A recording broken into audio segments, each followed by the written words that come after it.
Recording start हो गई? Okay, सो हाँ, there are 7 layers with respect to OSI and there are 5 layers with respect to TCP/IP. तो अब ये 5 layers है, हम TCP/IP पे कॉन्सेंट्रेट करेंगे. तो now we will study each layer in detail, हर लेयर को डिटेल में स्टडी करेंगे हम लोग, ठीक है. Now the very first is the physical layer. so this is the very first topic we will be doing now is introduction to physical layer. ठीक है. अब देखो फिजिकल लेयर पर क्या है, हमें डेटा ट्रांसफर करना है, ठीक है, और डेटा को ऑफ कोर्स सिग्नल्स में कन्वर्ट करना पड़ेगा. तो there are two data can be represented in two ways. Either the data can be analog data और डिजिटल डेटा, ठीक है. तो हमें हमारे पास एक, suppose this is one of the host, ये होस्ट से कम्युनिकेट करना चाहता है, ठीक है. तो ये होस्ट के पास कुछ डेटा है, इसके अंदर स्टोर्ड है डेटा, ठीक है. अब ये डेटा जो स्टोर्ड है, ये data it may be analogue in nature, it may be digital in nature, ठीक है.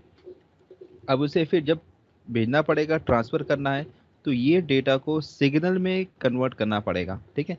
अब जैसे something is in my mind, मेरे दिमाग में कुछ आइडियाज़ हैं, अब मुझे उसको एक्सप्रेस करना है तो मुझे कोई लैंग्वेज यूज़ करना पड़ेगा. जैसे मैं आपसे हिंदी में बात कर रहा हूँ, उर्दू में बात कर रहा हूँ, तो वो हमारी एक लैंग्वेज है, कम्युनिकेशन, ठीक है. तो कुछ चीज़ें मेरे दिमाग में हैं, वो मुझे आपसे शेयर करना है. तो इसी तरह से हमारे पास जो डेटा है, जो होस्ट में जो डेटा है, the data can be analog, the data can be digital, ठीक है. Now what are the examples of analog data, ठीक है. आपने देखा होगा एक ये क्लॉक होती है ना, क्लॉक, एक मिनट, डिजिटल ये जो क्लॉक होती है, एक मिनट आपको दिखाता हूँ क्लॉक. ये जो क्लॉक हम लोग यूज़ करते हैं, ये क्लॉक है, ठीक है. ये क्लॉक नज़र आ रही है आप लोगों को? यस. हाँ. तो ये क्लॉक जो है, ये एनालॉग बता रहा है हमें, ठीक है ना. क्योंकि ये सेकेंड हैंड घूम रहा है ना, सेकेंड घूम रहा है ना, ये क्या है, इसके बहुत सारे, ये पूरा घूम के ये कहीं भी जा सकता है ना, ये इसके बहुत सारे स्टेट्स है, ठीक है. सेम वे यहाँ पर आवर हैंड है और मिनट हैंड है, तो they can have so many number of states, है ना, बहुत सारे स्टेट्स है इसमें. एक एक मतलब देखो, ये घूम रहा है एक एक सेकेंड, है ना. ये इतना सारा, मतलब इसकी इतने स्टेट्स है. This particular, this is analogue clock. ये कौन सा क्लॉक है? ये एक एनालॉग वॉच है, ठीक है. इसी तरह से हम डिजिटल वॉच देखते हैं. डिजिटल वॉच के अंदर हमारे पास क्या होता है, ये ऐसा डिजिटल वॉच में हमारे पास नंबर्स होते हैं. जैसे जैसे ये सपोज, जैसे ये हमको ये बताना है कि अभी फ़िलहाल कितना बजा है, तो हम देखेंगे ये 9 बजा है, तो ये 9 hours and may be like 40 minutes करके हम करते हैं.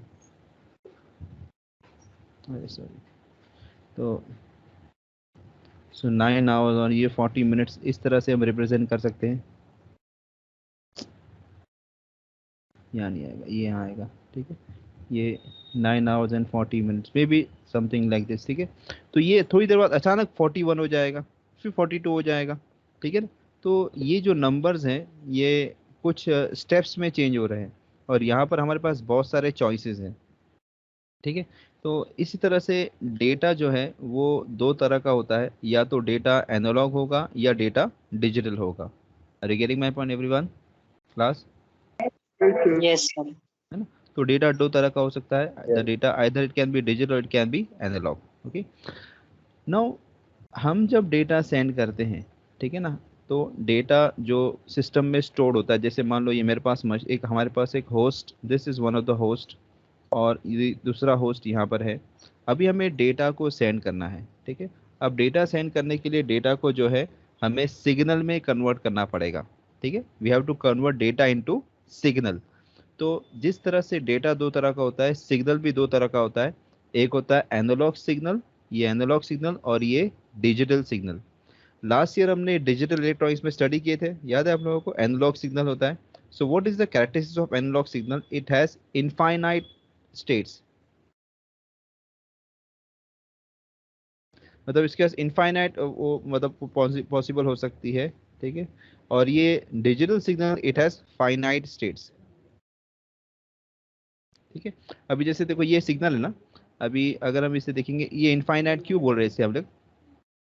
नाउ सपोज इफ वी, मैं इसको जरा मैक्सिमाइज करता हूँ, एक मिनट, जस्ट मैक्सिमाइज दिस, ये डायग्राम को थोड़ा ये ऐसा करता हूँ.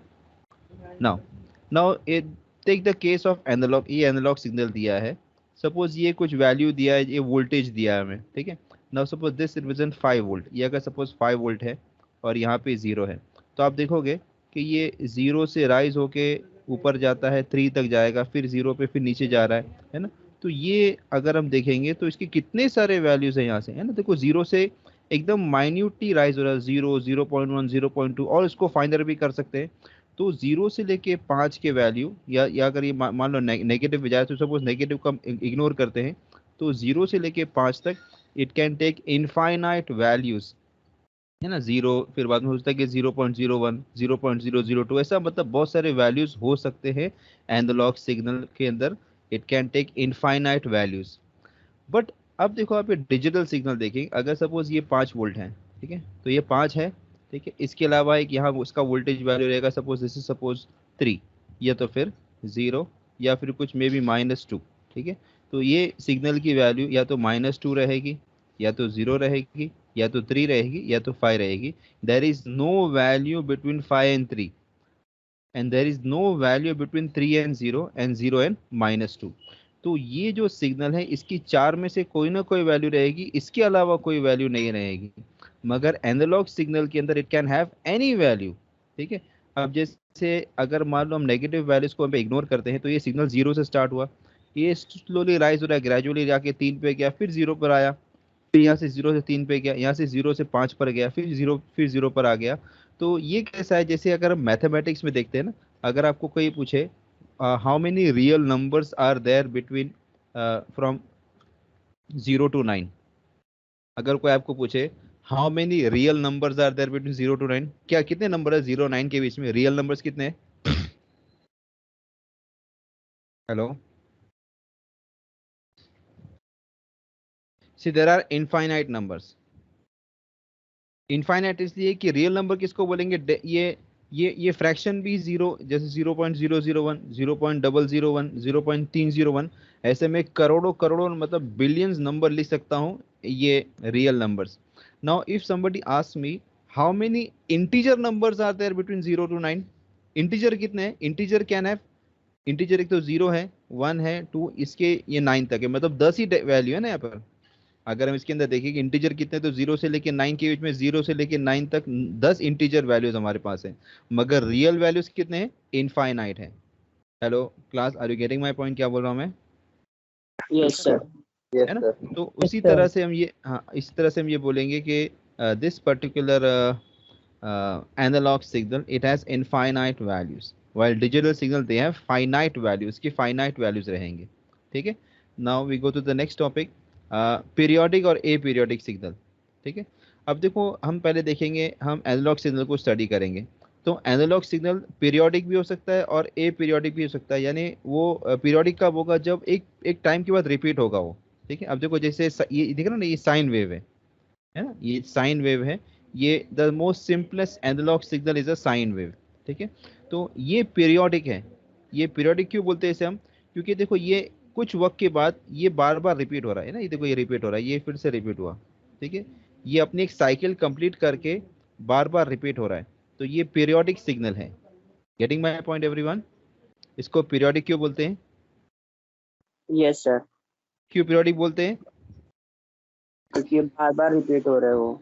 बार बार एक मतलब अभी जैसे उसकी जो मतलब उसकी जो साइकिल है बार बार रिपीट हो रही है, देखो ये ना, ये इतनी देर में एक साइकिल हुई है, फिर यही साइकिल इतनी देर में कंप्लीट। हमारे घर में फैन जो घूम रहा है ना, फैन अगर वो कांस्टेंट स्पीड से घूम रहा है तो वो पीरियोडिक मोशन में है, पीरियोडिक मोशन। आपने 12th क्लास में फिजिक्स में स्टडी किया होगा, सिंपल हार्मोनिक मोशन, है ना, वो पेंडुलम रहता है, वो घूमते रहता है, ऐसा ये ऐसा घूमता रहता है ये, ठीक है ना। तो ये भी पीरियोडिक मोशन है, ठीक है। जो मोशन अपने आप को कुछ देर बाद रिपीट करता है उसको पीरियोडिक मोशन बोलेंगे। जैसे earth is moving around the sun, है ना, अर्थ जो है सन के आसपास घूमता है, तो पूरे 365 डेज में एक पूरा रेवोल्यूशन कंप्लीट करता है, ठीक है। और वो अपनी एक्सिस पे रोटेट भी करता है, वो भी पीरियोडिक मोशन, वो 24 आवर्स में पूरा एक वो कंप्लीट करता है अपना रोटेशन, ठीक है। और रिवोल्यूशन एक साल में कंप्लीट करता है। तो this is by the we are not into astronomy, we are into communication. तो यहाँ पर ये सिग्नल जो है ये पीरियोडिक सिग्नल है, ठीक है। अभी ये सिग्नल देखो, ये पीरियोडिक है क्या, ये बोलो, do you think this is a periodic signal? No sir. No ये साइंस है, ये मतलब ये पीरियोडिक सिग्नल नहीं है, ठीक है, this is not a periodic signal because it is not repeating, it is not having any harmony here. Okay, now there are some parameters with respect to sine wave, ठीक है, तो इसे देखो ध्यान से सुनो, आप लोगों ने शायद कभी 12th में पढ़े भी होंगे ये सब डेफिनेशंस, तो ये डेफिनेशन हमको आगे काम आने वाले प्रॉब्लम सॉल्व करने के लिए और सिग्नल के कैरेक्टरिस्टिक्स को समझने के लिए। सबसे पहला है पीक एम्पलीट्यूड, दूसरा है फ्रीक्वेंसी, तीसरा है फेज, ठीक है। So what is the meaning of peak amplitude? Now in this diagram ये हम देखेंगे हमारे सामने दो सिग्नल्स हैं, ठीक है, दोनों साइन वेव ही हैं। अब इसका जो पीक एम्पलीट्यूड है, देखो ये ना, ये पीक, इसको ये एम्पलीट्यूड है, इसकी हाइट कितनी है, देख अगर मैं ऐसा बना दूं ना, तो ये देखो ये जो इसकी मैक्सिमम हाइट कितनी है, ठीक है, तो ये मैक्सिमम हाइट जो है ना ये देगा हमको पीक एम्पलीट्यूड। एक होता है एम्पलीट्यूड, एम्पलीट्यूड इसकी रैंडम हाइट कोई भी हो सकती है, मगर पीक किसको बोलेंगे, जो टॉप मोस्ट इसका जो एम्पलीट्यूड है, जैसे मान लो ये सिग्नल 0 से स्टार्ट हो रहा है, 5 पे जा रहा है, फिर 0 पे आके फिर -5 पे जा रहा है, तो इसका पीक एम्पलीट्यूड इज +5, ठीक है। अच्छा, ये एम्पलीट्यूड का इंपॉर्टेंस क्या है सिग्नल में, हम लोग जो चिल्लाते हैं ना, जो बात करते हैं, तो जितना एम्पलीट्यूड ज्यादा होगा उतना उतना मतलब चिल्लाएंगे उतना एम्पलीट्यूड बढ़ेगा, है ना, बोलते हैं ना वॉल्यूम इंक्रीज करो, वॉल्यूम मतलब we are just increasing the amplitude, है ना, बोलते हैं एम्पलीट्यूड बढ़ाओ, उसका जरा जरा एम्पलीट्यूड बढ़ाओ, तो मतलब क्या है कि उस सिग्नल का पावर जो है ना, सिग्नल का पावर इसके एम्पलीट्यूड पे डिपेंड करता है। ओके, अब ये बात भी ध्यान रखो, power of a signal is propose to the square of the amplitude, जितना एम्पलीट्यूड का उसको स्क्वायर करेंगे तो उसका सिग्नल का पावर हमें मिल जाएगा, ठीक है। सो यहाँ पर हमारे पास पीक एम्पलीट्यूड, ये भी पीक एम्पलीट्यूड यहाँ पे देखो कम दिया, दोनों में से ज्यादा किसका है पीक एम्पलीट्यूड, फर्स्ट वाले का। फर्स्ट वाले, यानी इसका इसका एम्पलीट्यूड ज्यादा है, इसका एम्पलीट्यूड कम है, ठीक है, मतलब इसका पावर ज्यादा है, इसका पावर कम है। तो पीक एम्पलीट्यूड क्या देता है, it gives the maximum height of the signal which is attained by the signal, ठीक है, तो ये हो गया peak amplitude. Now next is time period और फ्रीक्वेंसी, ठीक है, तो फ्रीक्वेंसी का डेफिनेशन क्या है, number of cycles per second, ठीक है, so frequency is also called as number of cycles per second, तो एक सेकेंड में कितने साइकिल्स मिलते हैं हमें उसको बोलेंगे फ्रीक्वेंसी, ठीक है, और फ्रीक्वेंसी और time period they are related by this equation, तो f is equal to 1/t, तो फ्रीक्वेंसी क्या होगा, number of cycles per second, ठीक है, यानी अगर मान लो हमारे घर में पंखा जो घूम रहा है, अगर वो एक सेकेंड में 10 बार अपना रोटेशन कंप्लीट किया, रोटेशन किसको बोलते हैं, पूरा रोटेशन मतलब जैसे ये फैन के फ्लैप से देखो, ये फ्लैप से देखो, ये ना ये, तो ये जो है ये पार्ट, ये घूम के फिर से यहाँ पर आया, ये एक हुआ, तो अगर ऐसे 10 बार घूम रहा है एक सेकेंड में 10 बार, तो इसकी फ्रीक्वेंसी 10 हो जाएगी, 10 हर्ट्ज हो जाएगी, ठीक है, हर्ट्ज इज द यूनिट, ठीक है। अगर ये 100 बार एक सेकेंड में घूम रहा है तो इसकी फ्रीक्वेंसी 100 हो जाएगी, ठीक है। Now what is the meaning of time period, time period किसको बोलेंगे, ये जो ये जो फैन है, सपोज ये फैन मैं जो आपको एग्जांपल दिया, let us take this fan, the example of this fan, ठीक है, ये 4 फ्लैप, चलो ये 4 इसके वाले, ठीक है, तो ये सपोज ये फैन जो है ये एक सेकेंड में अगर 10 बार घूम रहा है तो इसकी फ्रीक्वेंसी 10 हो जाएगी, 10 हर्ट्ज हो जाएगी। तो एक कंप्लीट करने के लिए कितना टाइम लगेगा उसको, ये एक सेकेंड में 10 बार घूम रहा है, तो एक रेवोल्यूशन के लिए कितना टाइम लगेगा उसको, 0.1 सेकंड। वेरी गुड, 0.1 सेकेंड, मतलब ये एक रेवोल्यूशन कंप्लीट करने के लिए 0.1 सेकेंड लगा, तो this is called the time period. तो time period is the amount of time required to complete one revolution या वन साइकिल, ठीक है। सो टाइम पीरियड क्या है कि एक साइकिल कंप्लीट करने के लिए कितना वक्त लगा, वो उसको हम टाइम पीरियड बोलते हैं, ठीक है। अब देखो यहाँ पर ये ऑथर, ये बुक हमें यहाँ पर डायग्राम में देखो दो यहाँ पे डायग्राम डिस्कस किए गए। नाउ द फर्स्ट केस, ये फर्स्ट केस में क्या दिया है कि हमारे पास ये वेव है, एक सेकेंड में हमको 12 वेव, देखो एक वेव किसको बोलेंगे, दिस इज वन वेव, ये एक वेव है ना, ये एक वेव कंप्लीट वेव है, तो अगर आप काउंट करेंगे ये एक वेव हुई, ये दो, ये तीन, ऐसा करते करते तो हमारे पास 12 वेव है, एक सेकेंड में 12 वेव मिली, यानी 12 साइकिल्स, ठीक है, इसको वन साइकिल बोलते हैं, ये ना ये वेव एक वन साइकिल है। वन साइकिल क्यों बोलेंगे, देखो ये सर्कल बनेगा सर्कल, ये अगर आप इसको बताता हूँ,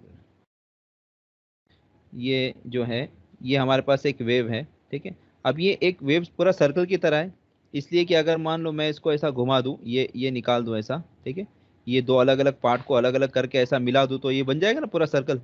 ये है, ठीक है, ये एक पार्ट और ये एक पार्ट, ये दोनों मिला के पूरा वेव बन रहा है ना। तो इसको मैंने निकाल के यहाँ पे लाके ये मिला दिया तो ये पूरा सर्कल बन गया, ठीक है ना। तो चाहे ऐसा गिनो चाहे ऐसा गिनो, खैर।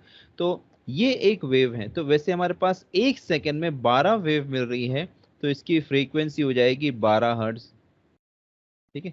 अभी ये दूसरे केस में हमारे पास जो सिग्नल है वो 1 सेकंड में 6 मिल रहा है हमको, 6।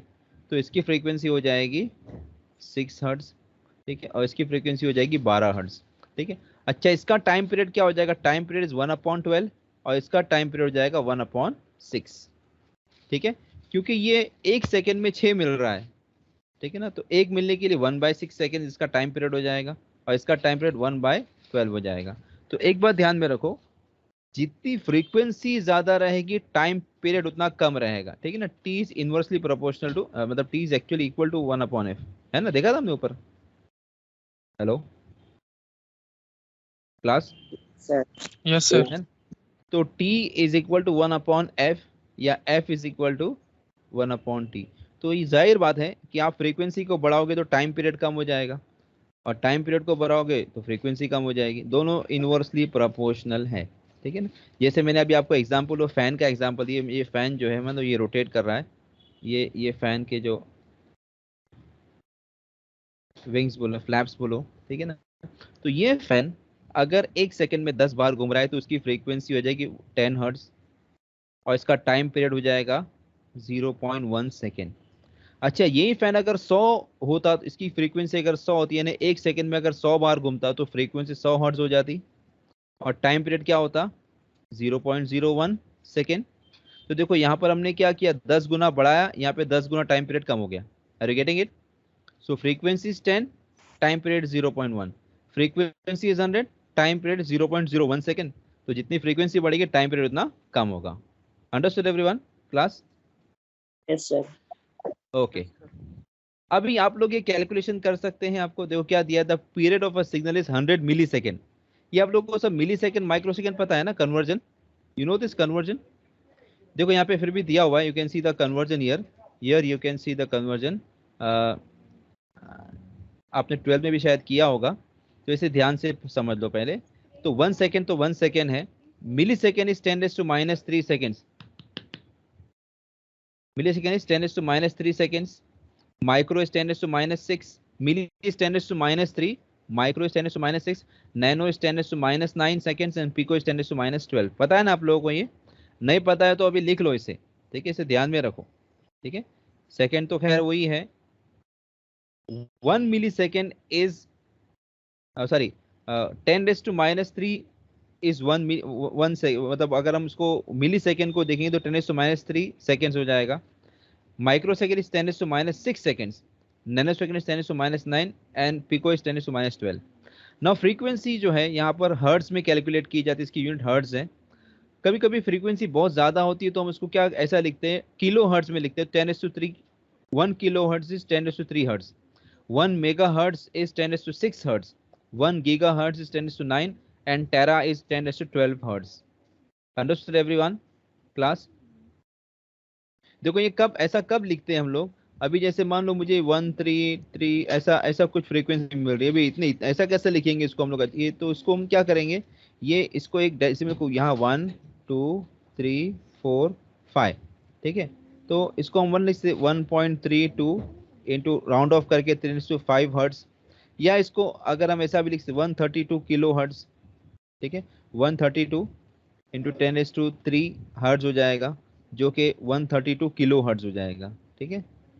तो 10⁻³ को हटाने के लिए हम किलो लिखते हैं, 10⁻6 को हटाने के लिए हम मेगा हर्ट्ज लिखते हैं। तो प्लीज ये कन्वर्जन को आप ध्यान में रखो, ठीक है, इसे आपने पहले भी किया होगा, तो you must know this conversion. By the way will be doing this problem, ये प्रॉब्लम करते हैं हम लोग। तो हमें क्या दिया है, the period of a signal is 100 millisecond, है ना, उसका टाइम पीरियड 100 मिली सेकेंड दिया है, उसकी फ्रीक्वेंसी कैलकुलेट करनी है, ठीक है। तो what is given to us, T दिया है, कैपिटल टी, ये दिया है 100 मिली सेकेंड, ठीक है, 100 मिली सेकेंड दिया हुआ है। तो पहला हमारा काम ये है कि मिली सेकेंड को सेकेंड में कन्वर्ट करो। तो क्या करना पड़ेगा इसको सेकेंड में कन्वर्ट करने के लिए? 100 × 10⁻³ वेरी गुड, 100 इंटू 10⁻³ सेकेंड्स हो जाएगा, ठीक है। अभी फ्रीक्वेंसी का फॉर्मूला मालूम है हमको, ये 1/t हो जाएगा। तो 1/t मतलब ये हो जाएगा 100 इंटू 10⁻³ ठीक है। अब ये जो है इसको सॉल्व करेंगे, 10⁻³ ऊपर चला जाएगा, ठीक है, तो +3 हो गया और नीचे हमारे पास 100 बचा है। 100 मतलब 10⁻² हो जाएगा ना ये, तो ये क्या मिलेगा 10⁻³ अपॉन 10⁻²। तो इसको अगर सॉल्व करेंगे तो क्या मिलेगा हमको, आपको लॉ ऑफ इंडाइसेस आता है ना, 3 माइनस, हाँ तो ये 1 हो जाएगा ना, 3 - 2 1 हो जाएगा, मतलब 1 मतलब नहीं, हाँ नहीं लिखेंगे तो भी चलेगा, 1 है मतलब नहीं लिखेंगे। So this is frequency 10 hertz, ठीक है, फ्रीक्वेंसी जो है 10 हर्ट्ज हो जाएगी। ओके, तो हमने अभी जो फ्रीक्वेंसी फाइंड किया वो हर्ट्ज में किया है। तो what is this frequency in hertz and kilo hertz, ये तो हमने हर्ट्ज में फाइंड किया। अभी किलो हर्ट्ज में क्या करेंगे बोलो, किलो हर्ट्ज के लिए क्या करना पड़ेगा इसको, how to convert this in kilohertz? 0.1 10⁻³ kilohertz हो जाए, 10⁻³ हर्ट्ज हो जाएगा। नहीं नहीं, देखो मैं देखो हमें क्या करना पड़ेगा, किलो के लिए 10⁻³ से मल्टीप्लाई करना पड़ेगा, है ना। तो क्या करेंगे हम 10⁻³ और 10⁻+3 दोनों से मल्टीप्लाई करेंगे, ठीक है। मैंने क्या किया, मल्टीप्लाइंग बाय 10⁻³ ये कर सकते हैं ना हम लोग। मैं क्या कर रहा हूँ 10⁻³ और 10⁻+3 दोनों से मल्टीप्लाई कर दिया, तो बात तो वही है, समझे मेरी बात? हेलो, ऐसा कर सकते हैं हाँ। इसके बाद क्या होगा, ये 10⁻³ तो किलो में चला जाएगा, तो बचेगा हमारे पास 10 इंटू 10⁻³ अब ये पूरा मिला किलो हर्ट्ज हो गया, ठीक है। तो ये आंसर हमारा है, या इसको हम और भी अच्छे फॉर्म में लिखना है तो ये हो जाएगा ये 10 और यहाँ पे 10 मतलब 10⁻+1 है, ये हो जाएगा 10⁻² किलो हर्ट्ज, ठीक है। फ्रीक्वेंसी ये किलो हर्ट्ज के फॉर्म में है और ये हर्ट्ज के फॉर्म में है। अंडरस्टूड एवरीवन, समझे कैसा किया मैंने? मैं इसलिए आप लोगों को बोलता हूँ कि बुक और पेन लेके बैठो, ठीक है। लिखते रहेंगे ना, जो मैं बोलते रहता हूँ खाली सुनने से काम नहीं चलेगा, आप लोग लिखते रहेंगे तो आपका कंसेप्ट क्लियर होते रहेंगे। तो ये समझ में आया आप लोगों को, ठीक है? Should I go further? Yes yes sir. Okay, तो ये टेबल भी याद रखना है आप लोगों को, कभी कन्वर्जन करने काम आएगा। नाउ सी बहुत नोट वर्दी इंपॉर्टेंट पॉइंट यहाँ पर ये है, if a signal does not change at all it's frequency is 0 and if changes instantaneously it's frequency is infinite, ठीक है। एक सिग्नल जो है ना चेंज ही नहीं हो रहा है, ठीक है ना, जैसे हम बोलेंगे डीसी, है ना, डायरेक्ट करंट, है ना, डीसी सिग्नल तो चेंज होता ही नहीं है ना। डीसी सिग्नल अगर हमने डीसी और एसी में फर्क ये है कि एसी जो है उसके अंदर पॉजिटिव नेगेटिव साइकिल दोनों होती है और वो चेंज होते रहता है, और डीसी सिग्नल चेंज ही नहीं होता है। हमारे पास अगर एक 5 वोल्ट का पावर सप्लाई है, हमने इसको स्विच ऑन किया तो 5 वोल्ट ही रहेगा, वो जीरो, जब तक उसको स्विच ऑफ नहीं करेंगे चेंज ही नहीं होगा, ठीक है। इसलिए हम बोलते हैं कि डीसी की फ्रीक्वेंसी जो है 0 है, ठीक है। क्यों 0 है इसकी फ्रीक्वेंसी?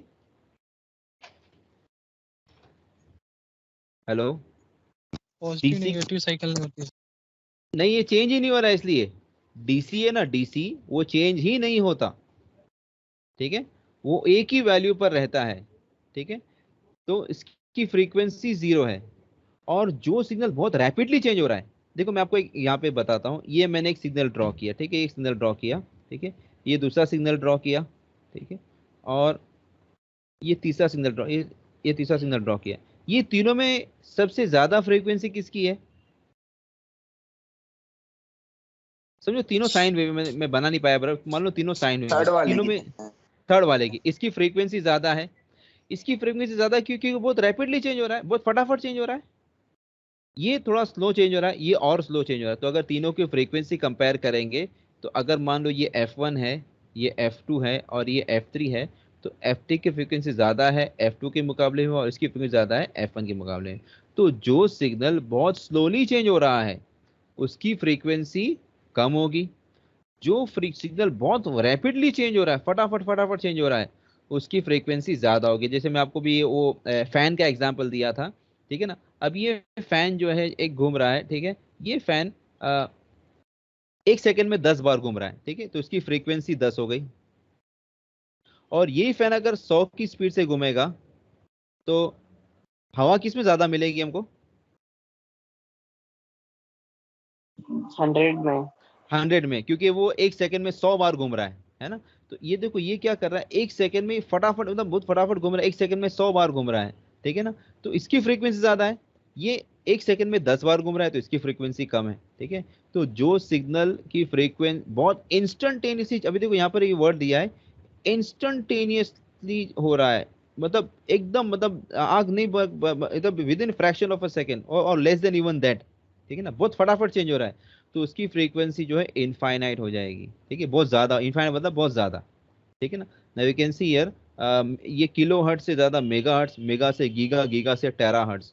तो ये 10⁻12 का मतलब ये है कि वो 1 सेकेंड में 10⁻12 टाइम्स चेंज हो रहा है, ठीक है। देखो सिग्नल यहाँ पे दिया है ना, किलो हर्ट्ज, ये 10⁻3 का मतलब ये है कि वो सिग्नल की फ्रीक्वेंसी अगर 10⁻3 है, तो 10⁻3 का मतलब 1000 होता है, एक के बाद 3 जीरो, तो 1000 बार चेंज हो रहा है 1 सेकेंड में। अगर मेगा हर्ट्ज है तो 6 जीरो डालने पड़ेंगे हमको, ठीक है, मतलब इतनी बार चेंज हो रहा है 1 सेकेंड में। और अगर 10⁻9 है तो कितने जीरो आएंगे, 9 जीरो आएंगे, ये इतनी बार चेंज हो रहा है 1 सेकेंड में, और यहाँ पे 12 जीरो आ जाएंगे, ठीक है ना। इसे तो हम लोग ये नोटेशन यूज करते हैं, instead of writing so many number of zeros, it is tedious end of course not suitable. तो इतनी बार चेंज हो रहा है 1 सेकेंड में, ठीक है। तो जितनी फ्रीक्वेंसी ज्यादा रहेगी उतना जो है मतलब क्या बोलते हैं, चेंजेस ज्यादा आ रहे हैं। तो जितने ज्यादा सिग्नल चेंज होगा उतनी फ्रीक्वेंसी उसकी इतनी ज्यादा होगी, ठीक है। तो got this concept everyone. DC की फ्रीक्वेंसी जीरो क्यों है? Why the frequency of DC is zero? उसका चेंज नहीं होती है। हाँ, because it is not changing, वो चेंज ही नहीं होता, इसकी वजह से इसकी फ्रीक्वेंसी जीरो है। Okay, now we studied amplitude, we studied peak amplitude, we studied frequency, now will study phase, ठीक है। तो देखो ये फेज भी ध्यान से समझ लो, ये फेज होता क्या है, ठीक है। तो ये फेज जो है उस पर्टिकुलर सिग्नल का सिग्नल कौन से फेज पर है with respect to this zero, ठीक है। अब देखो ये सिग्नल है, एक काम करता हूँ मैं आपको नीचे एक और एक डायग्राम बना के बताता हूँ फेज का concept. So I will just draw one line, एक ऐसा बना देता हूँ मैं, ठीक है। So we have this, suppose ये हमारे पास सिग्नल है, रेड कलर से बनाता हूँ मैं, ये एक सिग्नल मेरे पास है, ठीक है। Second, suppose I am drawing this blue signal, blue वाला बना रहा हूँ, ये वाला, ठीक है। और एक ग्रीन वाला बनाता हूँ, ठीक है। तो ये ग्रीन वाला सपोज यहाँ से नहीं स्टार्ट हो रहा है, it is starting from here, ठीक है, ये ऐसा बन रहा है, ठीक है। Now in this three signal, ये तीन सिग्नल में हम ये देखते हैं कि तीनों का एम्पलीट्यूड तो अलग अलग ही है, सब राउंड अबाउट अलग अलग ही है, ठीक है। बट आप ये देखोगे कि ये रेड वाला और ब्लू वाला, ये दोनों साथ में उठते हैं, मतलब साथ में पीक पे जाते हैं और साथ में जीरो पे आते हैं, साथ में नेगेटिव पे जाते हैं। Are getting my point? तो दोनों का फेज जो है ना, फेज, दोनों के बीच का phase difference is 0 degree. Now what happens in this case, in case of green, green क्या साथ में जा रहा है इन लोगों के? हेलो? नहीं सर। नहीं है ना। देखो ग्रीन क्या हो रहा है कि जब ये ऊपर एकदम पीक पे जा रहा है तब तो ये जीरो पर है, और जब ये जीरो पे तो ये पीक पर है। तो यहाँ पर हम देखते हैं कि ये सिग्नल ऐसा है, ठीक है, और ग्रीन वाला, ये क्या बोलते हैं, रेड वाला, अगर मैं दो ही सिग्नल ड्रॉ करूँ तो रेड वाला ऐसा है, ठीक है। तो ये दोनों का फेज कितना है?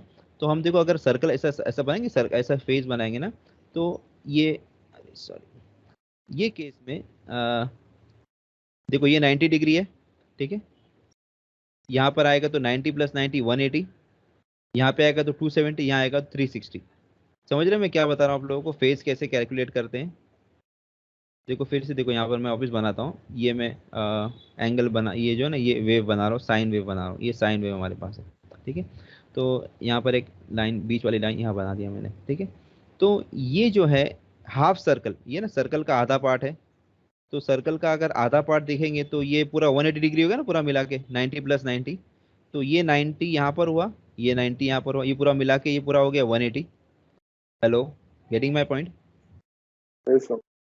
ठीक है, यहाँ Yes, पर sir. और Yes, 90, sir. यहाँ और 90 ऐड हुआ, 270, यहाँ और 90 ऐड हुआ, 360 हो गया, ठीक है। तो अगर मान लो ये सिग्नल ऐसा है, अगर दूसरा कोई सिग्नल यहाँ से स्टार्ट हो रहा है, यहाँ से, ठीक है, यहाँ से स्टार्ट हो रहा है, ठीक है, तो ये कितनी दूरी पर स्टार्ट हुआ?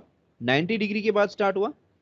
मतलब ये देखो, ये सिग्नल 90 पर पहुंचा, उसके बाद ये स्टार्ट हुआ, तो दोनों के बीच का जो फेज डिफरेंस है वो 90 डिग्री है। ठीक है। Now suppose if we consider another signal, ये ब्लू वाला कंसिडर करता हूँ, ये अगर हम ब्लैक से कंसिडर करेंगे तो कितना फेज होगा दोनों के बीच में, कितना फेज डिफरेंस होगा ब्लैक से कंसिडर करेंगे तो? ये ऐसे स्टार्ट हो रहा है तो 180 होगा ना। Very good. क्या नाम है तुम्हारा? Sir Usama. Usama, very good. तो ये जो है ना थीटा 180 डिग्री इसलिए होगा कि ये ब्लैक वाले से कंसिडर करेंगे तो ब्लैक में क्या है, ये 90 और ये 90, तो 180 के बाद शुरू हुआ है। ठीक है। तो फेज भी है एक इंपॉर्टेंट कैरेक्टरिस्टिक्स है किसी भी सिग्नल का, कि फेज कितना है। तो अभी देखो यहाँ पर हमारे पास ये सिग्नल दिया हुआ है, तो ये सिग्नल 0 से ही स्टार्ट हो रहा है, तो इसका फेज जो है 0 डिग्रीज हो गया। अच्छा, दूसरा जो सिग्नल है वो यहाँ से, ये पार्ट ऐसे ड्रॉ किया गया है, यहाँ से स्टार्ट हो रहा है। मतलब कैसा है कि ये होना चाहिए था ऐसा, मगर ये स्टार्ट हो रहा है यहाँ से, तो 90 डिग्री है इसका phase. Getting my point? Hello, यहाँ स्टार्ट हो रहा है, यहाँ से स्टार्ट है ना। और तीसरा वाला देखो, यहाँ से नीचे से स्टार्ट हो रहा है, तो इसका फेज हो जाएगा 180 डिग्री। अगर ऐसा स्टार्ट हो तो 270 हो जाता। Hello class, yes sir. Yes समझ में आया ना ये, मतलब Yes, फेज sir. का कंसेप्ट समझ में आया, फेज क्या होता है। ठीक है। अच्छा देखो, ये फेज, हाँ ये फेज को है ना हम मतलब दूसरे फॉर्म में भी लिख सकते हैं। ठीक है। तो अब ये जो है, ये हमारे पास एक वेव है, ये ऐसे वेव है। ठीक है। Now in terms of time period, ये पूरा टाइम पीरियड है इसका, है ना, पूरा टी है, एक टाइम पीरियड पूरा वेव का। सपोज ये इसका टी कंसिडर करते हैं, एक वेव का टाइम कंसिडर करते हैं। ठीक है। तो ये कॉरस्पॉन्डिंगली, सॉरी ये नहीं, ये जो हो जाएगा टी/2 हो जाएगा इतना पार्ट, ये आधा हो जाएगा। और ये कितना हो जाएगा, इतना पार्ट टी/4, टी/4 हो जाएगा ना। Hello, yes sir. है ना। तो अभी ये बात ध्यान में रखो कि 90 डिग्री का फेज है, मतलब इट कॉरस्पॉन्ड्स टू टी/2, है ना। देखो 90 डिग्री मतलब क्या, यहाँ से शुरू हो रहा है, यहाँ से शुरू हो रहा है, मतलब T/4 ये, होगा सर। हाँ सॉरी टी/4, सॉरी टी/4 होगा सर, टी/4 होगा। ठीक है। तो ये 90 डिग्री का फेज मतलब टी/4 है। ओके। और अगर 180 का है मतलब टी/2। गेटिंग माय पॉइंट, है ना। तो ये Yes, भी sir. हाँ, Yes, sir. हाँ तो हमें ना देखो इसको, मतलब ये जो हमको 0 डिग्रीज में दिया हुआ है, हम इसको रेडियंस में भी कन्वर्ट कर सकते हैं। ठीक है। यानी हमें आप लोग शायद कभी स्टडी किए होंगे कि हम लोग एंगल्स को जो है डिग्रीज में भी मेजर कर सकते हैं और रेडियंस में भी मेजर कर सकते हैं। तो there is a way by which we can convert this angle into radians. अब देखो रेडियंस में कैसा रहेगा वो, उससे ज़्यादा जो मैं टी बताया, टी से अच्छा दूसरी चीज़ ज़्यादा अच्छी रहेगी। देखो ये जो है ये ऐसा है हमारे पास। ठीक है। ये एंगल है। ठीक है। सो दिस इज π/2, है ना। π/2 मतलब 90 डिग्री होता है ना। हेलो, Yes, पता है ना आप लोग? yes, sir. और ये हो Yes, sir. जाएगा pi which is 180 degree, and this one, ये जो है ना ये एंगल, ये 270, सो दिस 3π/2 इज 270 डिग्री। ठीक है। So a phase difference or a phase of 90 degrees corresponds to a phase of π/2 radians। तुम उसको डिग्रीज में लिखो तो 90 डिग्री होगा, और रेडियंस में लिखो तो π/2 हो जाएगा। Hello, Yes, sir. Yes Yes, sir. sir. है ना। इसी तरह से 180 का फेज डिफरेंस ये हो जाएगा पाई रेडियंस। ठीक है ना।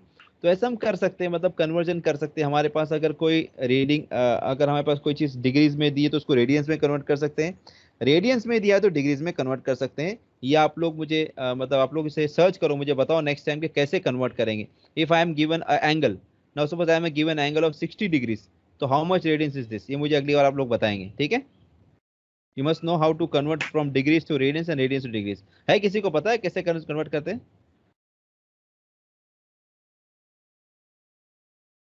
हेलो, ठीक है। ये आप लोग आज इसे मुझे नेक्स्ट लेक्चर में सर बताएंगे आप लोग। ठीक, पाई बाई 180 से मल्टी π/180 है। पाई बाय 180 से मल्टीप्लाई करेंगे किसको? डिग्री को सर। डिग्रीज को। डिग्री वेरी गुड, सही है। तो अगर 180 है तो मतलब पाई हो जाएगा। Very good. किसने बोला है जवाब? Sir Mudassir. Very good Mudassir. तो पाई बाय 180 से मल्टीप्लाई करेंगे, और अगर रेडियंस में कन्वर्ट करना है तो 180 बाय पाई से मतलब उसको वो करेंगे हम लोग, ठीक है। तो दिस इज हाँ, सो अंडरस्टूड, ये फॉर्मूला है। Now next also is a wavelength, ठीक है ना। तो वेवलेंथ किसको बोलते हैं?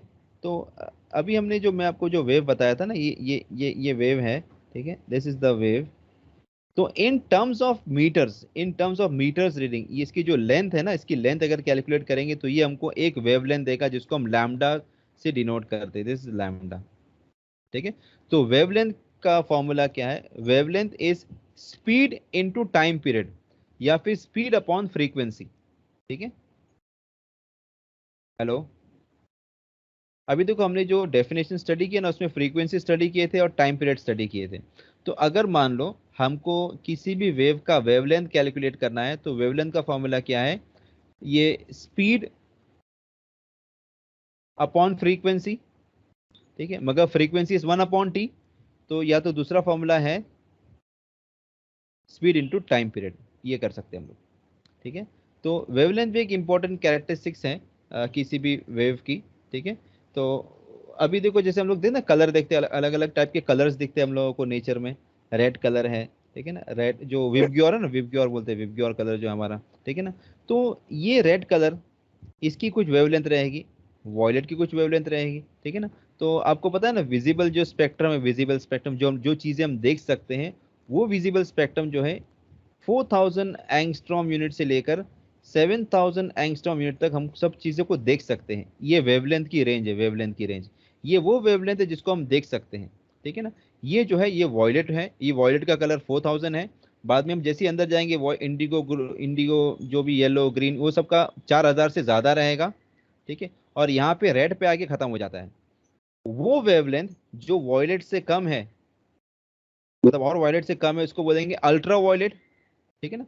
तो we cannot see ultraviolet rays, can we see ultraviolet rays? No sir.